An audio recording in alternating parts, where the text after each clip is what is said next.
This is the Arts Forum, a weekly meeting place for the discussion of new ideas in the avant-garde arts. Tonight's forum focuses on the art of film.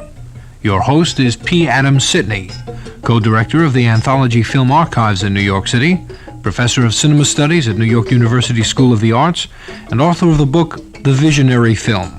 Here is P. Adams Sitney. Good evening. I have with me tonight the filmmaker, artist, photographer, musician, Michael Snow, who's having a program of his photography and films at this moment at the Museum of Modern Art. But before speaking to Mr. Snow, I would like to make a few announcements about what will be interesting in the realm of avant-garde film in the month of March. I note that at the Collective for the Living Cinema, which is downtown in New York at 52 White Street, there are several interesting programs. On the 12th of March, Friday, there will be a program of Barry Gerson's films. Barry Gerson was one of my two guests last month, as you may recall. And the following day, on the 13th of March, there will be some of Barry Gerson's para-cinema events, which he described on that program of a month ago. Again, at the Collective for the Living Cinema, 52 White Street, on the 19th of March, Friday, will be the films of Red Grooms. On the 21st, Sunday, will be a program of David Hike's Hymns to Intermittency. I believe it will be primarily musical program. And on the following week, on the 26th and 27th of March, this is at the Collective for the Living Cinema, 52 White Street, Taka Imura will have two programs. One on the 26th, as I said, Friday, and one on the 27th. As I turn now to the Millennium Film Workshop at 66 East 4th Street, again downtown, this is between 2nd Avenue and the Bowery, I note that Imura will have a program on Friday, March 19th. The following day, on March 20th, the British filmmaker Malcolm LeGrice will be here in the United States to do a program. And finally, on March 27th, Babette Mangolt will have a film show. As you may recall, Babette Mangolt was my guest 2 months ago. This is at the Millennium, 66 East 4th Street, between 2nd Avenue and the Bowery in downtown New York. The program at Anthology Film Archives at 80 Worcester Street for March features the normal repertory program as well as a large number of events related to the films of the collage maker and artist Joseph Cornell. At the very same time, there will be an exhibition of the works of art from Cornell's estate at the Leo Castelli Gallery. And in conjunction with the Castelli Gallery at Anthology Film Archives, 80 Worcester Street, will be programs of Cornell's films, programs of Cornell's private film collection, those sources and materials which he drew on for much of his art, and a series of discussions by people who worked with Cornell. So as I look over the program, I note that on March 6th at 6 p.m., that is tonight, there'll be films by Cornell. There will be programs on March 9th, 10th, and 11th of Cornell's collection. Again, on the 12th of March, there'll be films by Cornell. And at that time, both Ken Jacobs and Gwen Thomas, who performed in one of the films, will be there to talk about their work with Cornell. On March 16th, another program of films by Cornell. On the 17th and 18th, programs of his film library. On the 19th, another program of Cornell's films. This time, Howard Hussey will be there to talk about his work with Cornell. On the 20th, Carolee Schneemann will do a program called Moon in a Tree, A Friendship and Artifacts of Joseph Cornell. And finally, on the 26th, there'll be a program of Rudy Burkhart discussing his work with Cornell and showing films. That's all at Anthology Film Archives in the month of March at 80 Worcester Street.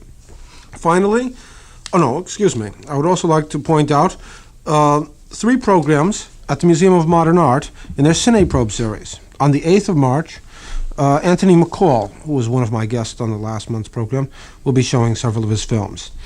On the 15th, Hubert Smith, and on the 22nd, James Benning. The last two are filmmakers whose work I do not yet know. Finally, at the Whitney Museum, in the second week of the month, will be recent films by the filmmaker Ken Jacobs, one of the most important independent filmmakers working in New York. That's at the Whitney Museum of Art. I don't have the precise dates, but it's a week-long program, and I believe it's during the second week of the month.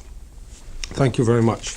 I return now to, not return, but would like to introduce my guest for the evening, Michael Snow, who presently has a program on at the Museum of Modern Art. Could you tell us a little about what you're showing at the museum this time, Michael? Well, the films, it's an entire retrospective, and all of them are being shown twice, and I don't have the schedule with me, but it started on Thursday with La Région Centrale. That's February, it started on February 19th. 19th, yeah. And the gallery show consists of what, I don't know, about 10 pieces, works that use photography. There's one which I just finished, and the earliest is 67 or 8. And I've been working with photography for quite a while. What do you mean by works that use photography? You seem to make a distinction from a show of photography. Well, they have sometimes other elements, and I say that, I guess, to separate them from works in the fine photography tradition, such as, Edward Weston or something like that, or Cartier-Bresson. And the work that I do with photography, perhaps it's not an imitation of, but it perhaps relates more to painting than it does, in a way, to the fine photography tradition. Can you give us an example of a... Well, one of the pieces, let's see, is called Midnight Blue, and I made a panel of very rough kind of planks of wood with a little what do you call it, ledge, I guess. It's a thing that's about 2 feet by 18 inches, something like that.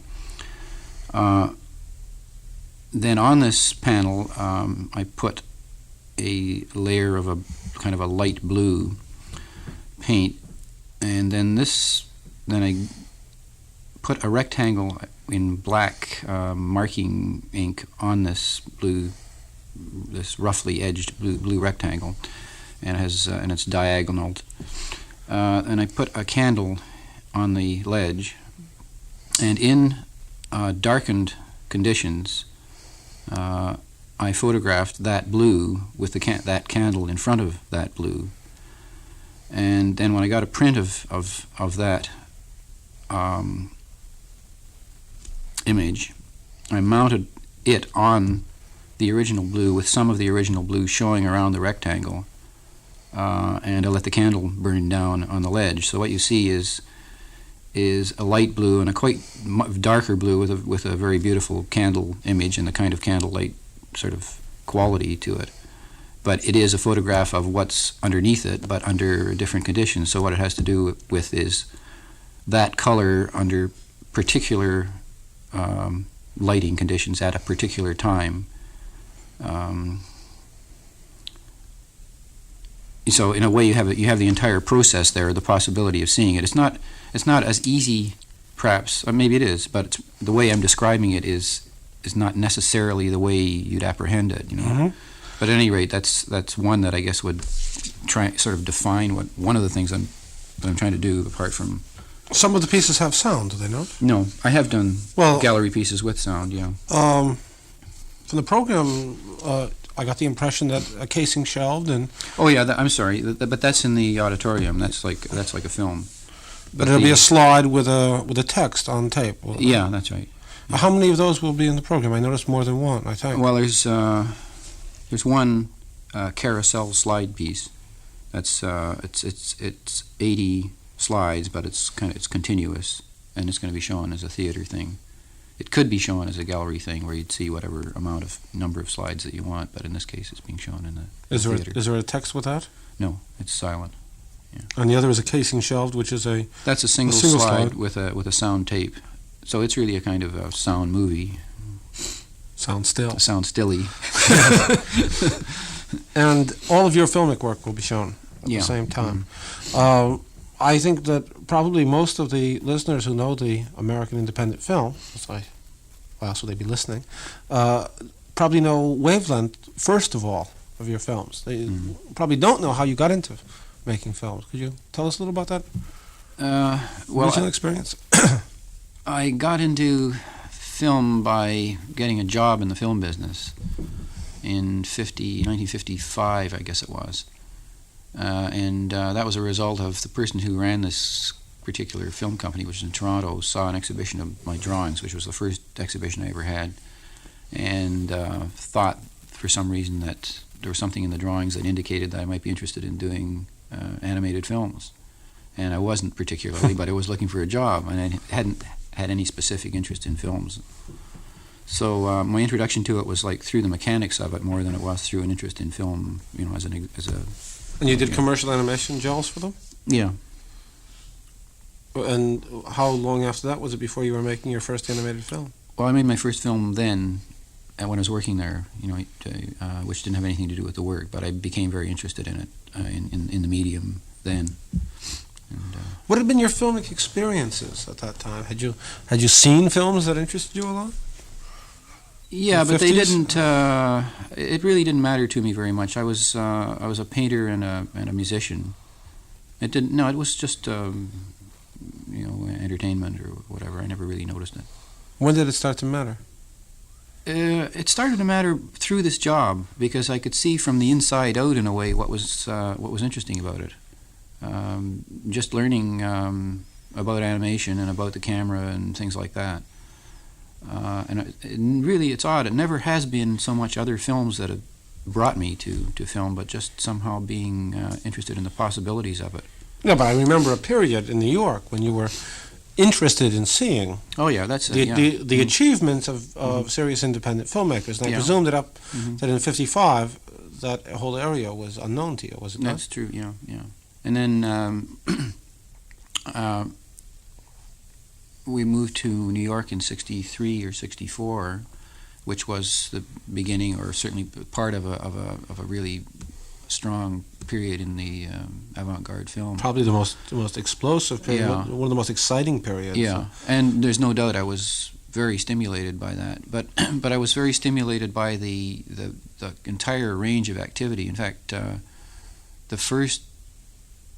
when I first came here, I had an idea for a film, which was using the walking woman, and which is an image that I used in all my work for. Perhaps you might take a moment to elaborate on that for the listeners. Starting in '61 till '67, I guess, or 66, 67, I used the same image in all the work that I did, which was painting basically, but a lot of other stuff. There were all kinds of photographic works and sort of lost compositions, things that were done outside of gallery context, hidden things, but they all used the same image, all different sizes of different materials. And it's very hard to summarize that because obviously it was a long thing. The image is a flat. It's a silhouette or a cutout. Silhouette image of a female figure walking. Walking, yeah.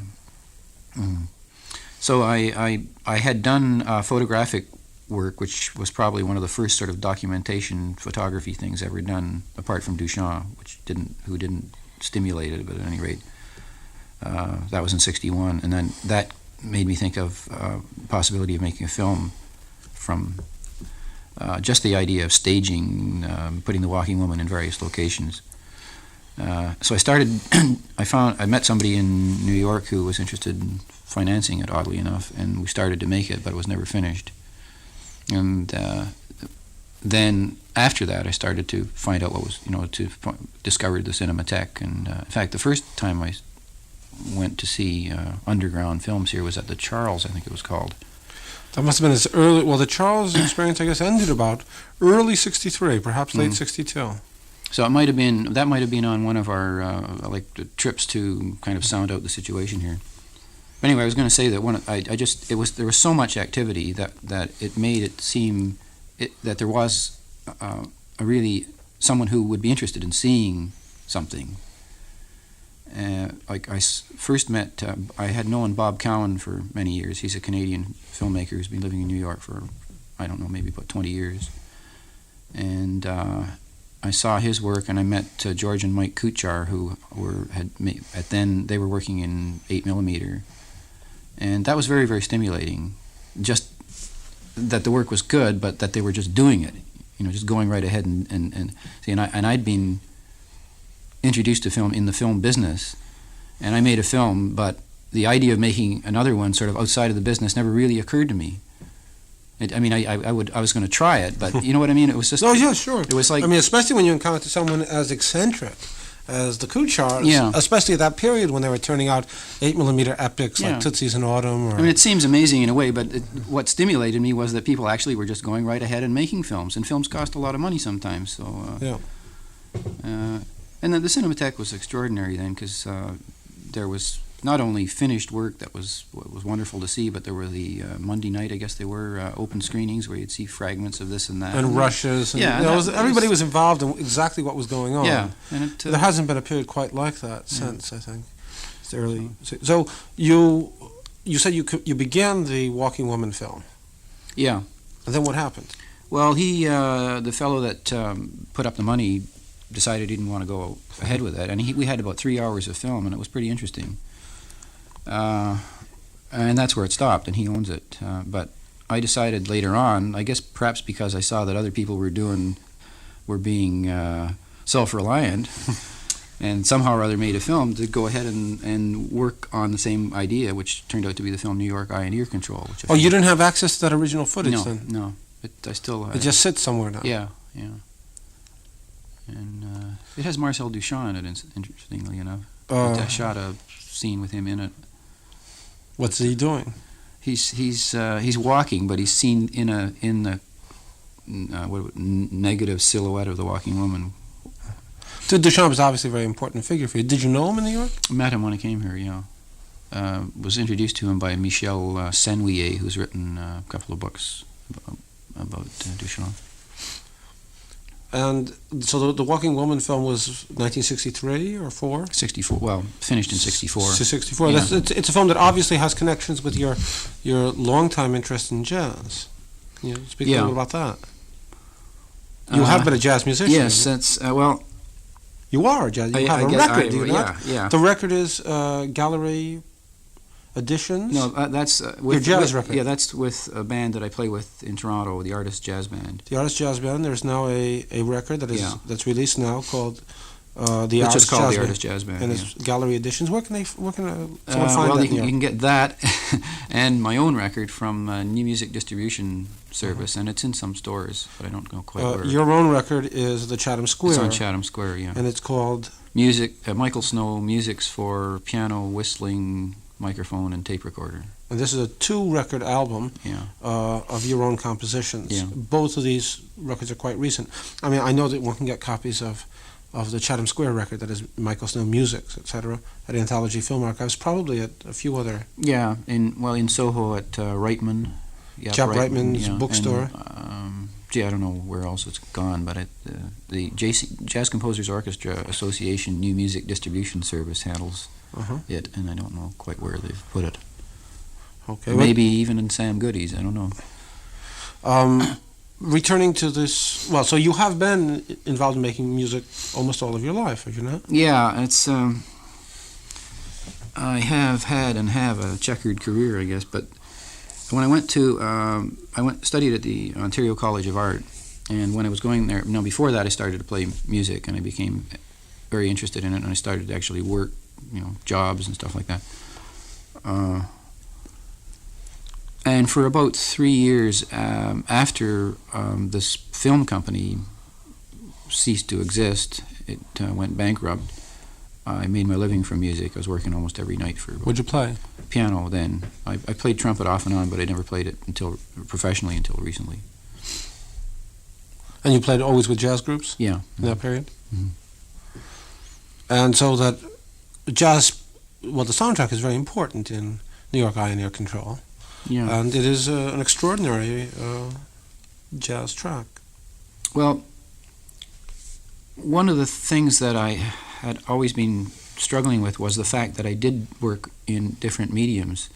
And right from when I was in this art college, I was worried that I was doing too many things and that one could never do one of them well if you kept on. I mean, I just felt that, I don't know where I got the idea, maybe it's true, that you should be just a painter. If you're going to be a painter that's any good, you have to work at it. So I kept on doing all these things and worrying about it. And eventually it turned out that it was legal. You know. But when I came to New York, I was in the process of trying to stop playing, partly because I had just in that year, which was sort of 62, 63, first heard Cecil Taylor's records, or a record, I guess it was. As a great pianist, and also Ornette Coleman's records. And they both opened up a whole new area of approaching improvisation, especially. And it made me think that I was just going to have to follow Cecil Taylor. And I thought this is a good time to get out of this thing. I mean, it was so, I couldn't understand it, but I knew that I was hearing something that was just shaking the whole thing up. And would this be the record Structures, perhaps? no, it was with Archie Shepp. It was on Candid. It's a quartet. Yeah, that's later, I think, that one. So anyway, when I came here, I was sort of trying to stop playing, but I ran into some of the musicians playing this kind of music, which was very, very interesting to me. So for a while, I just became a listener, and that was a really extraordinary period in this kind of free improvisation music. And so I decided to use this one group for the soundtrack because of, well, I was interested in it, but it has a particular quality. It's very emotional and really wide open kind of music. And I wanted to kind of counterpoint that to a different quality or different qualities in the picture, in the image. And then, I guess your next cinematic effort was Wavelength, which is probably still your best-known film, wouldn't you say? Yeah, I guess that's true. I guess maybe this conversation is working out because Wavelength was an attempt to bring together a lot of things that were previously separated in what I was doing. And it was the end, really, of the Walking Woman works. And you mean it was after the end? Well, yeah, it was. It was like but it was kind of. You see, the Walking Woman works was like a protracted variations, gigantic variations work. You know, whatever it was, 6 or 7 years of work that could conceivably be thought of all to be all one thing, even though they're individual pieces that stand up on their own, definitely. But I was working with variations, visual variations, and it had more and more occurred to me that they should occur in time, not as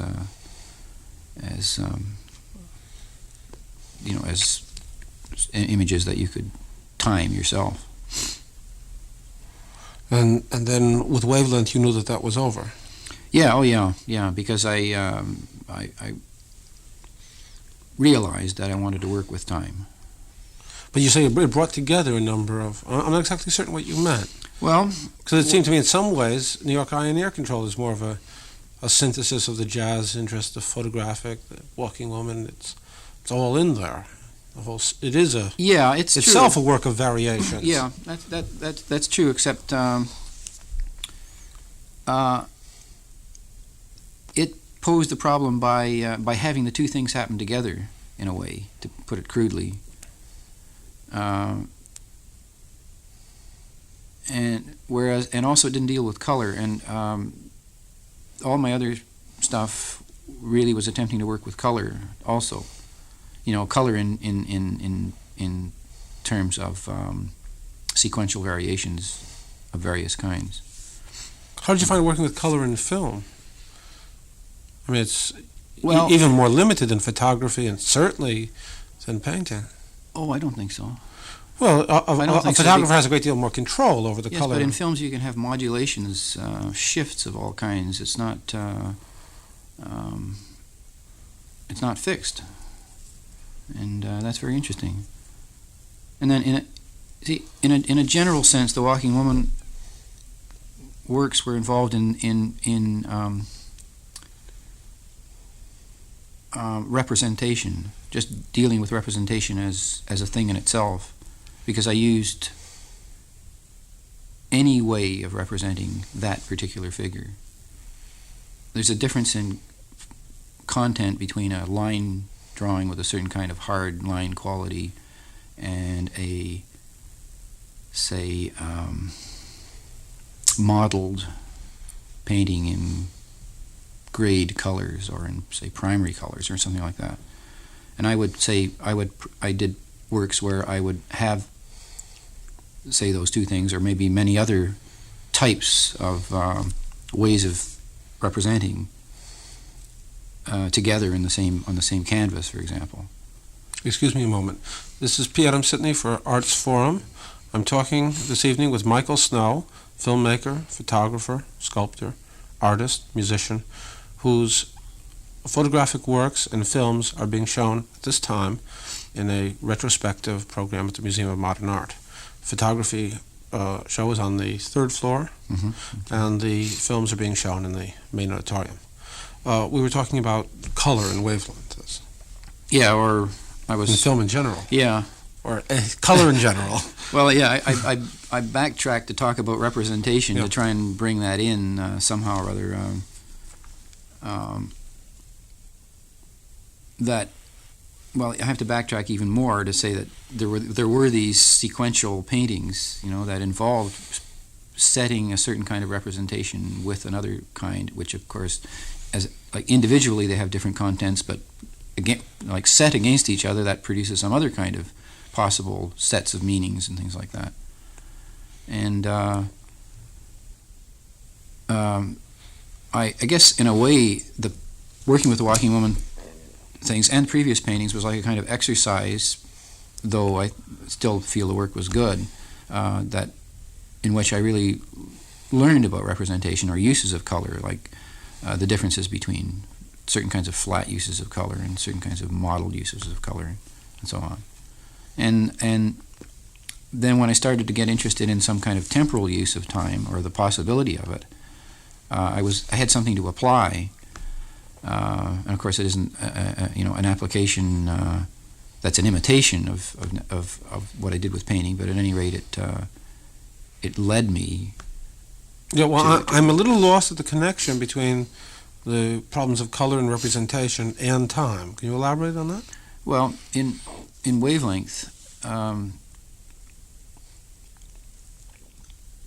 think you experience the different kinds of color situations that happen in the image as different kinds of realism, or because of the context, it isn't hopefully something you say that's a nice color or whatever. I mean, it's a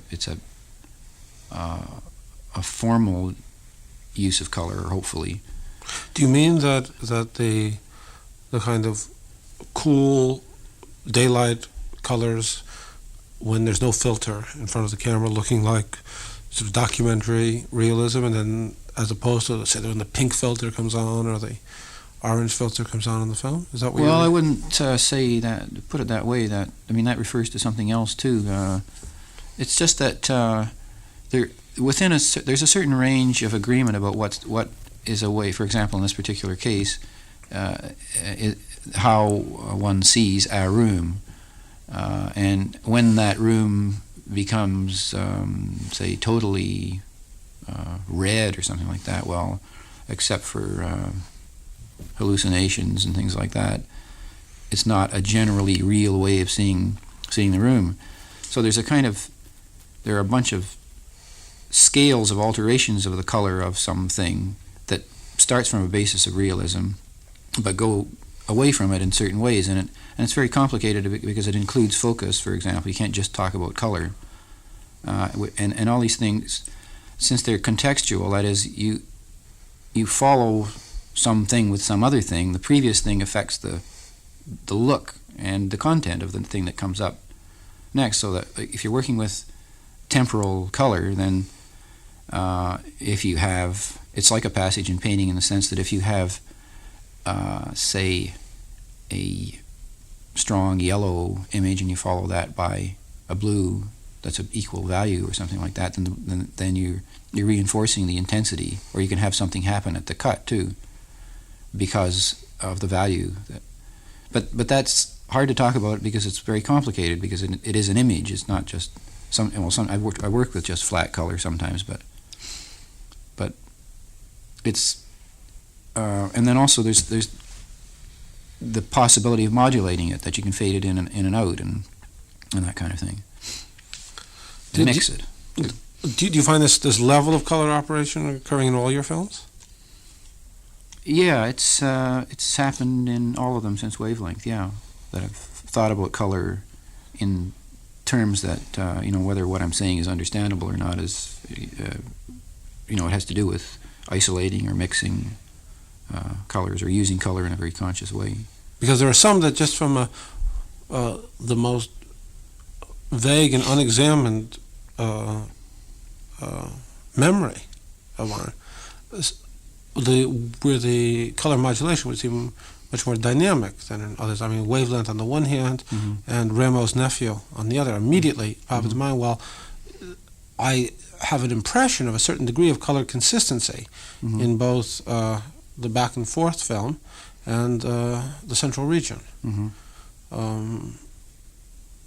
But that's just a vague impression. I mean, when you limit yourself to sort of that scanning movement in the single classroom, or the elaborate camera movements that you created in the central region, but again from one specific landscape, and I think both of those films are without any use of filters or any coloring devices. That's right. Yeah. How would you see those as operating? How would you see it as operating in that context? Well, in Back and Forth, the scene itself was chosen and set up to have in it a certain kind of color balance. Like there's so much darker or purer green to balance so much pink, and it's like an equivalence that's sort of neoplastic in a way, because the wall is slightly pink, and you have the window shades and the green board and other greens. It's like set up that way so that in itself there's a kind of back and forth-ish complementary color thing. And then the faster it goes, the more the colors get mixed. And I was hoping that it would produce a more of a gray than it does, but it's an interesting mix. Well, in the superimposition, which ends the film, there's a kind of graying out. Yeah, the colors really fool around with there, because that's a whole other thing, though. And in the central region? Well, it's the color mixing because of the speed. And when the sky blends with the deep brown of the ground? Yeah. And also there's a lot of modulations of light that are similar to things that happen in Wavelength. And that's odd because they just happened. But they're very consistent to me with stuff that happened in the other films. It's even in Eye and Ear Control. For instance, the Dawn section of La Région Centrale, where you just have the screen is just a pure color, and it gradually, as the camera moves, it moves from a very, very dark to gradually a very, very the whole screen, really just the screen rectangle, gradually turns pinker and pinker and pinker, but actually that's because the camera's moving in the sky towards the sunrise, and it is just a pure color thing. Also, there's several other places where it's just sky, and it goes through like a gradual increase of blue from a kind of grayed blue to a purer and purer and purer blue. That happens at the beginning, and there's a couple of other places too. And on the ground that happens sometimes too. I certainly don't know any system, but one is struck with strong color elements in your most recent film, Rameau's Nephew, which is, I think, also perhaps your least discussed film publicly, partially because it's so big and so complex in its structure. It's difficult to venture critical theory. So I would like to spend a few minutes talking about it. Well, let's spend the first minute by going through the whole title, because the film is not Rameau's Nephew. No, but it is difficult. It has to be. It'll be called Rameau's. You can call it by its title as you will right now, but I do believe it'll tend to get called by something shorter. You're right. But let's have the title. Okay, well, it's Rameau's Nephew by Diderot, and then in brackets, thanks to Dennis Young, and that's spelled Thanx, by Wilma Schoen. That's the entire title. And then there are other subtitles that it's for English-speaking audiences, for one. Or the Decameron. Yeah, it's based on the Decameron and the Bhagavad Gita. Yeah. Well, since you began with it, why that title? Well, it's a long title. And It's a long film. I think it contains.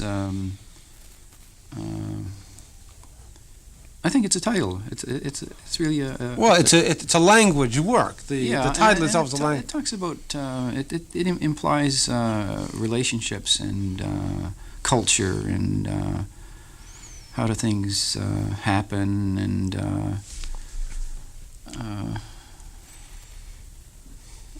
Diderot is appropriate, and it does have some relationship to Rameau's Nephew, the story by Diderot. Oh yes, I mean that's.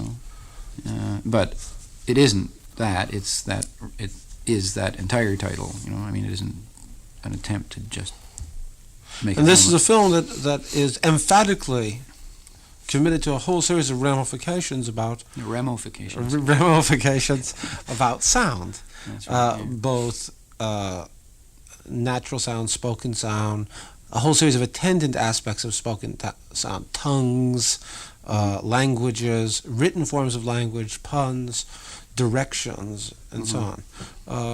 It's a film, obviously, that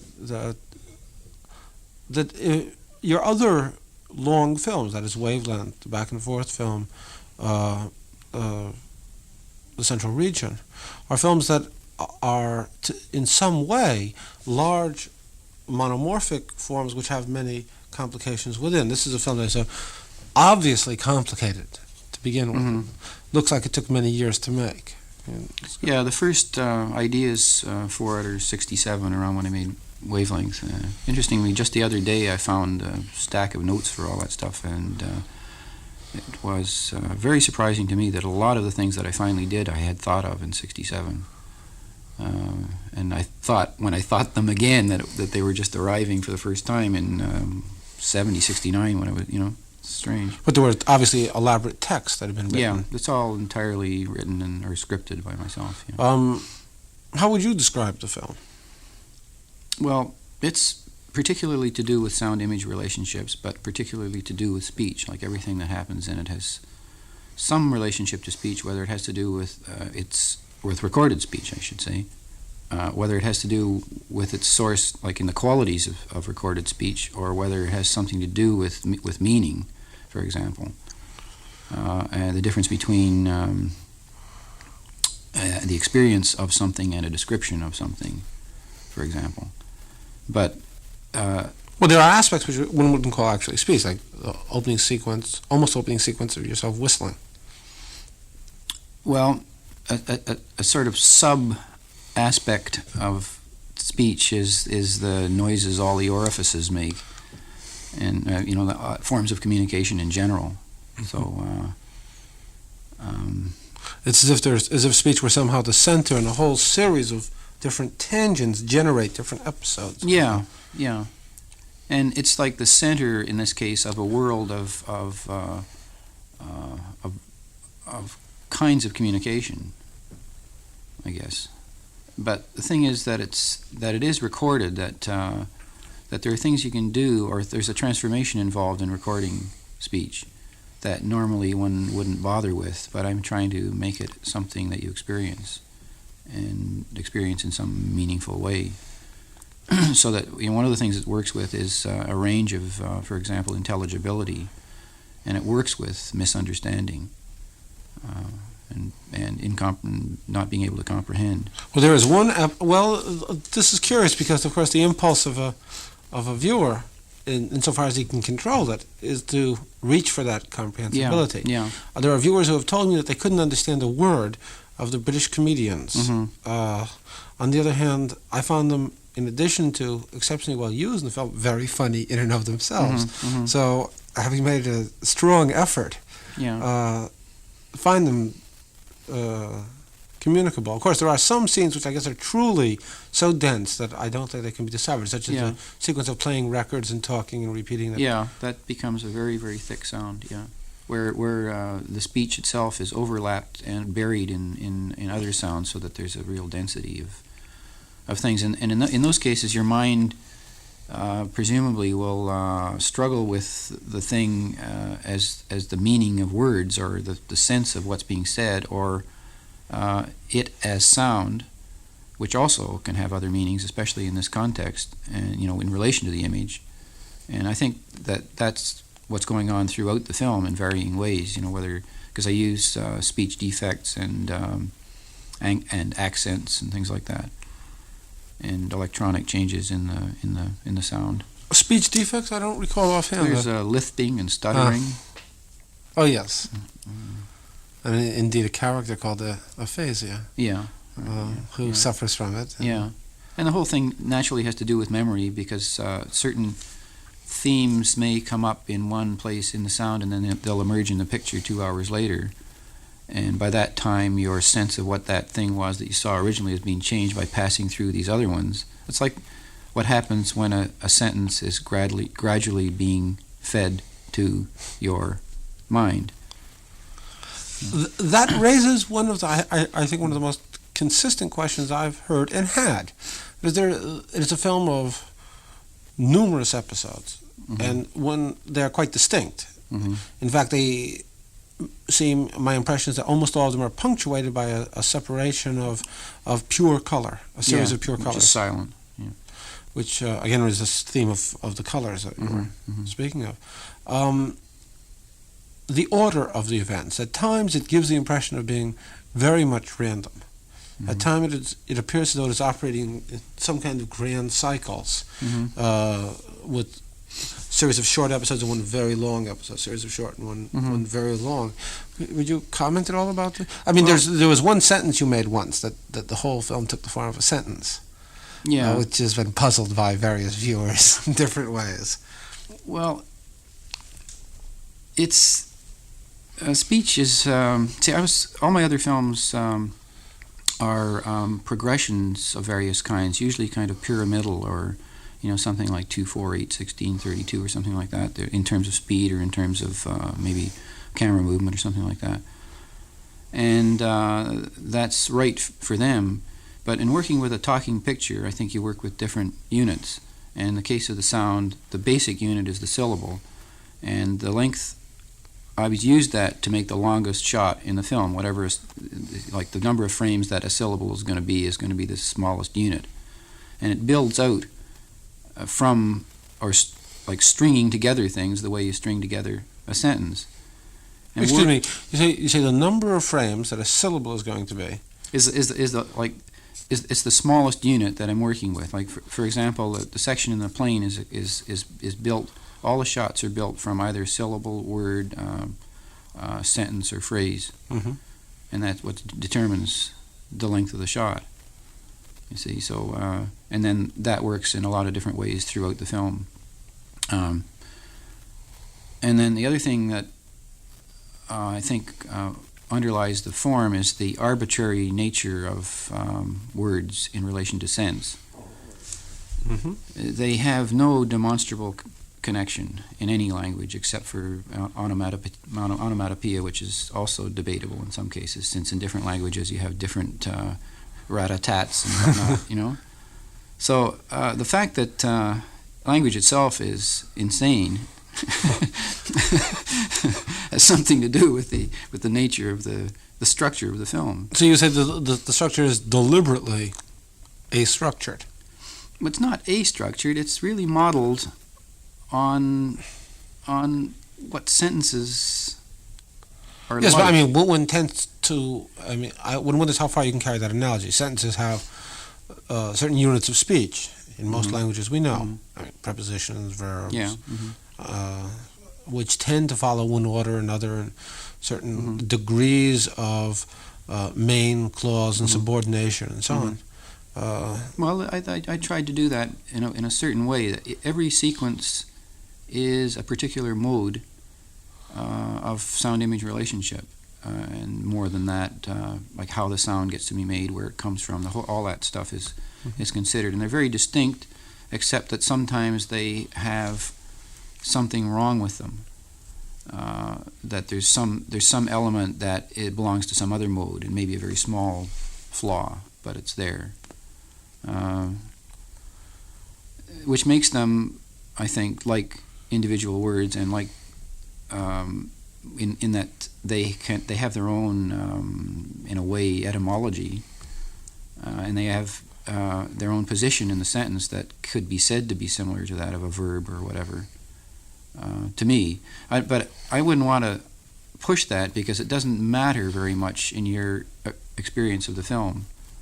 But the film involves that you identify this as the verb or that is really not pointless. But one's experience of the film involves so many riddles, and so many acrostics, and so many exercises of the linguistic imagination that one is tempted to struggle with the structure of the film as a similar kind of acrostic. That's why I raised the question.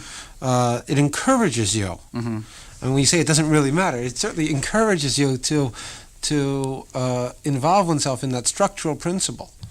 If there hadn't been so many puns and so many that's plays. Precisely experiencing the film, because if you see, it's not graspable. It's well, maybe it is, but it's not graspable in any kind of single way in the same as, for example, wavelength is by saying it's a zoom, which of course also is slightly meaningless because what does that mean? But at any rate, that's when people talk about wavelength, they can start that way. Yes, it seems to go from here to there. Yeah, but I was trying to make sure that wouldn't happen with this. You see, it's like if you can't understand this or that in the film, it's possible that you can't understand the film. You see, and so that I have found it very funny to hear people talking about it, even. You mean as a single entity? Yeah, it is an it, but if you talk about it at all, you have to start talking about parts. To talk about it intelligently, say, the section with this and that happening, which was followed this one and preceded that one and so on. And to me, that's a way of talking about it that comes from it, because it's made up of a lot of little pieces all put together. I mean, it's not I was going to say mosaic, but it isn't. It's linear. It's more like what? Like a labyrinth. Like a railroad, like a train or.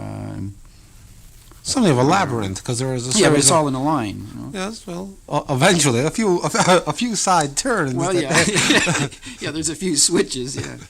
Yeah. In the last 5 or 6 minutes that we have, I would like to speak a little bit about your forthcoming book. You have a book coming out called Cover to Cover, published by in the Nova Scotia series by New York University Press. Will come out, I guess, simultaneously in paper and hardcover. I think it's actually out now, or should be. I think it reached its pub date, but I think there are still copies yet to arrive in the stores. It's supposed to be at the Museum of Modern Art. It's at the Museum of Modern Art now? I haven't been there today. I assume it'll be at the art bookstores pretty soon also. I would think so, yeah. How did this book come about? And what's its place in your works? Well, the rest of the series put out by the Nova Scotia Press is books by artists about their work, basically, or sort of biographical, or historical. Like there's Klaus Oldenburg has an interesting book called Raw Notes, which is mostly scripts for some of his happenings. And then there's a book by Steve Reich about his music. And they approached me to do something in it, and I didn't want to do something about my work. I mean, doing that kind of thing doesn't interest me. And I'm interested in doing work. I'm an artist, and so I talked to them about the possibility of making a work, rather than something that was about my other stuff. And they were interested, fortunately. And so it's a entirely photographic work. There's, I was going to say no text, but there is some, title and credits sort of thing, like in a movie, but it's entirely full-page photographs, 320 pages, I guess it is. And it's all built on recto verso principle, where whatever you see on this page, you turn the page, you see the back of that, and that can become pretty complicated because it sort of pans and does all kinds of. There's a lot of other things that happen in it, but that was the basic sort of. It does seem something like a a movie or a sequential work in a way. I mean, when follows, it looks almost as though they could be stills from a film, although at certain moments it deviously betrays that particular possibility. And the book itself has to be read, I think, from both ends to the middle. That you can. Well, unless you want to look at half of them upside down. That's right. It turns upside down, and you can read it or look at it both ways. Although one way is is forward and one way is backward, but going backward works too. I don't know what else to say about it. It's. I guess one of the problems in doing it was that it is sequential. And I was trying to make like each page or each image strong in itself and yet be part of the sequence. And maybe when you first look at it, you might since you get the sequence, you think that that's the information, and it is part of the information. But I think a lot of other things happen too when you start to go back through it, because the individual compositions are really pretty powerful, and also what happens at the spine and stuff like that. So you saw the book all the way through its production stage? Oh yeah. That was really a big job, the printing and everything. Do the photographs, which were the basis of the book, constitute any other works, or are they just for the sake of? Oh no, they were just made for the book. Yeah. Because there is a quality in a lot of your work where elements of one work somehow integrate themselves into other. Yeah. Well, in this case, I think there are things that I did in it that turned out to refer to my films, they're not made as references, but I guess because they're part of my work, that's it. Presumably you had some collaborators, since you appear in it. Yeah, it was done like a film can be done. I was the script writer, director, and star, and there were two cameramen, and that's the way it was done.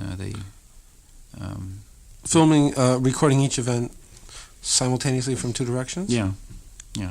Like one section that's really worked nicely, I think, is outside of my living room.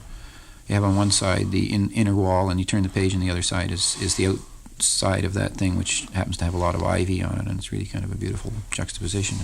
And you pan around the room, the windows and stuff. And were they set up to occur? Oh yeah, everything was synchronously at the. Yeah, we measured the distances and divide. It was all kind of worked out. It has the look of that particular kind of exactness. We're talking about Michael Snow's book, cover to cover, now available in the Museum of Modern Art bookstore, and probably in several other bookstores around New York City. Published in the Nova Scotia series by New York University Press. Do you happen to know the price of the paper and hardcover editions? No. I think it's. I think the hardcover was $20, and maybe the paperback is about half that. Yeah, I'm not I think certain it's 10 or 9, something like of the paperback price. And we mentioned earlier that a 2-album record of your musics is available from Chatham Square Records, and copies can be found at Anthology Film Archives, 80 Worcester Street, and probably a number of other record stores around New York City. And that copies of the Artist Jazz Band on Galaxy editions. You have a lot of work coming out at all at once. That can be found through the New Music distribution service. Do they have a store of their own? No, it's like a wholesale thing, but you can buy records from them. How would one find them? I don't know whether it's in the phone book under Jazz Composers Orchestra Association or New Music Distribution Service, but it's associated with the Jazz Composers Orchestra Association. And your photographic works at the Museum of Modern Art will be on display through the month of March and into April. Into April, almost the end of April. Yeah. Into the month of April. And the film series will be continuing into March, will it not? That's right. Another week. This is P. Adam Sitney for Arts Forum. I've been talking to filmmaker, photographer, artist, musician Michael Snow about his recent records, books, and above all his show at the Museum of Modern Art, a photography show on the 3rd floor, and a film show in the auditorium. The photography show will be lasting throughout the month of March and into April, and the film show is going on now. Thank you very much. You've been listening to the Arts Forum with this week's host, P. Adam Sitney. A forum is a place for the discussion of ideas, and we'd like to hear from you. Write to the Arts Forum, WNYC FM, Municipal Building, New York, New York, 10007. Executive producer for the series is Matt Bieberfeld. Arts Forum is produced in the studios of WNYC FM in New York.